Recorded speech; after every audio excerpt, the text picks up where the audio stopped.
له خټو دا جوړې سوي خونې د هرات زندهجان ولسوالۍ کې زلزله ځپلو ته جوړې سوي دي. دا خونې افغان هنرمند فرهاد دریا او د یو شمېر نورو افغانانو په مالي مرستو جوړې سوي دي.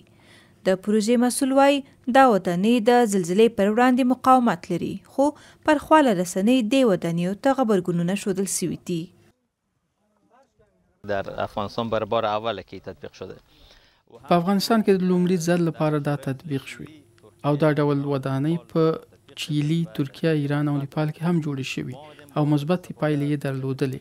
موږ هم د نړۍ د یو شمېر هیوادونو له ازمایل شوي کار څخه ګټه پورته کړه او د هرات په دې سیمو کې مو په بریالۍ توګه تطبیق کړل. بخشیدیم و تطبیق شد در این منطقه به شکل موفقانه. په ورته وخت کې یو شمېر انجینران بیا وایي چې نه یوازې دا چې د ودانیو جوړښت کور ته ورته نه دی، بلکې د سیلابونو او نورو طبیعي آفاتو پر وړاندې هیڅ ډول مقاومت نه لري. پر خواله رسنیو د یو شمېر انتقادي پوسټونو په جواب کې افغان هنرمند فرهاد دریا لیکلي چې موخه یې دا نه وه چې خلکو ته قصرونه جوړ کړي، بلکې یوازې د خلکو د ژغورنې لپاره د بیړنیو سرپناهو جوړول و څو سخت ژمی ماشومان تلف نه کړي. د دې ودانیو په جوړولو څه د پاسه 80,000 امریکایي ډالره مصرف سوي. د هرات زلزله ځپلي په وروستیو زلزلو کې خپل کورونه له لاسه ورکړل او پر بیابان پاتې ول. وایي د سرپناهو د پیدا کولو ترڅنګ له بادو څخه پناه سول. داسې دی لکه موږ ته چې زړه راکړی وي او موږ یې له ځمکې راپورته کړي اوسو او په پښو یې درولي اوسو. موږ ترې ډېره مننه کوو. خیر دې یوسي.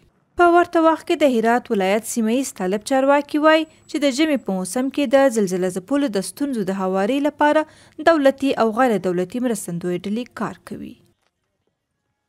هڅه او کوشش ډیر سوی چې د زلزله ځپلو د سیمه او کلي ته ټول خدمات په وخت باندې ورسیږي.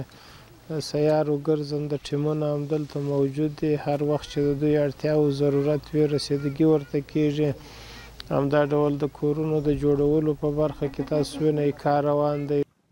هرات کې وروستیو زلزلو په څو ولسوالیو کې ډېر شمېر کورونه ویجاړ کړل. د ژمي موسم په رارسېدلو سره سم له دغو زلزلو ځپلو وضعیت د اندېښنې وړ بلل کیږي او ډېر شمېر دا زلزله ځپلي وایي چې شوي مرستې نه دي ورسېدلي او له ناوړه وضعیت سره مخامخ دي.